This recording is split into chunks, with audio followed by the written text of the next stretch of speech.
মাগরিবের নামাজ শেষ করে তখনও জায়নামাজেই ছিলেন শিখা আক্তার শিল্পী। ওই সময় হঠাৎ তার ওপর ঝাঁপিয়ে পড়ে দুই দেবর, শ্বশুর, ননদ ও ননদের স্বামী। তারা সবাই মিলে শিল্পীকে উপর্যুপুরি কিলঘুষি আর লাথি মারতে থাকে। এক পর্যায়ে আধমরা ওই গৃহবধূর হাত পা চেপে ধরে ধারালো অস্ত্র দিয়ে বলা হয় হাত পায়ের কোনো একটি, নয়তো চুল কাটা হবে। প্রাণে বাঁচার জন্য শিল্পী তখন মাথা এগিয়ে দেন দেবরের দিকে। এরপর চুল কেটে নিয়ে উল্লাস করে তারা।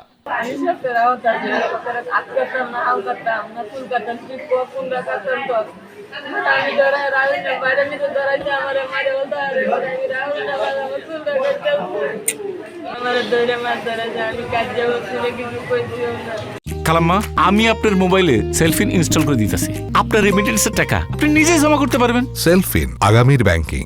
সোমবার সন্ধ্যায় নেত্রকোনার কলমাকান্দা উপজেলার পোগলা ইউনিয়নের কুতিগাঁও গ্রামে এই ন্যাক্কারজনক ঘটনা ঘটে।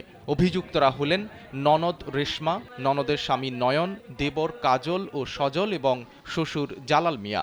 ঘটনার পরদিন নির্যাতিত গৃহবধূ শিল্পীর স্বামী ফজলুল হক কলমাকান্দা থানায় মামলা দায়ের করেছেন। এমন ঘটনায় আত্মীয় স্বজন ও স্থানীয়রা ক্ষুব্ধ।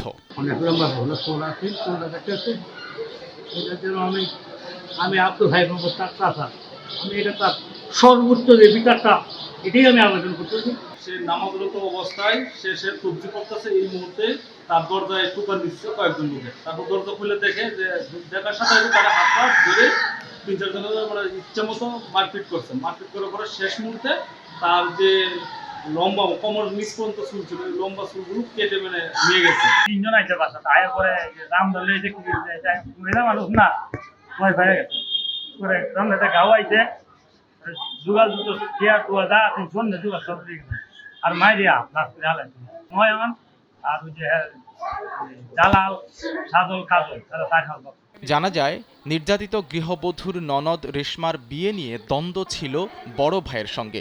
ভাইয়ের সঙ্গে সেই দ্বন্দ্বের জেরে ঘরে একা পেয়ে নিরপরাধ ভাবির ওপর ঝাঁপিয়ে পড়ে সে। তবে শিল্পীকে মারধর করার ক্ষেত্রে ননদের চেয়ে এগিয়ে ছিল দুই দেবর ও শ্বশুর।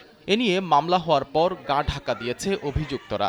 অনেক চেষ্টা করেও তাদের বক্তব্য নেওয়া সম্ভব হয়নি।